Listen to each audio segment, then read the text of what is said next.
এখানে শিক্ষার্থীটার আপনার যে ডিসেম্বর মাসের যে বেতনটা আছে, জানুয়ারি ভর্তি ফি, এরপর হইতেছে তার ডিসেম্বর মাসের যেই বেতনটা, জানুয়ারির তো টাকা নেওয়া হয়েছে দেখাচ্ছে, কিন্তু ডিসেম্বর মাসের বেতনটাও কিছু আংশিক নেওয়া আছে, কিন্তু সেটা এখানে শো করতেছে না। আপনার যখন আইডি দিয়ে ইন্টার দিয়ে মাসিকে যান, তখন দেখা যায় যে কোনো একটা মাসের আপনি নিয়েছেন, কিন্তু ওই মাসে দেখাচ্ছে যে আবার নেওয়া যাবে, আবার টাকাটা আবার নেওয়া যাইতেছে।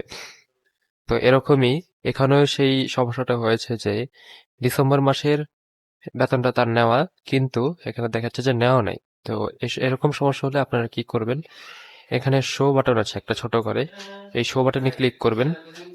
ক্লিক করলে দেখবেন এখানে চলে আসছে আপনার যেটা যে কয় টাকা নেওয়া হয়েছে বা যেভাবে ছিল বাজারটা এখানে চলে আসছে।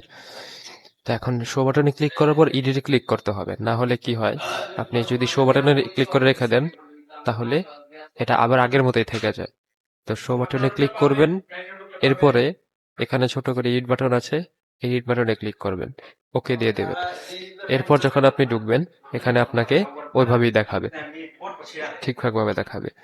তো এখানে আবার নির্ধারিত ফিটা এখানে থেকে চলে গিয়েছে। তা আপনি শো বাটনে ক্লিক করলে এখান থেকে আসতেছে না। যদি না আসে আপনি বাড়ানো কমানোতে গিয়ে এই যে এখানে 750 আছে, আপনি আপডেট দিলেন, এখানে আবার আসবেন।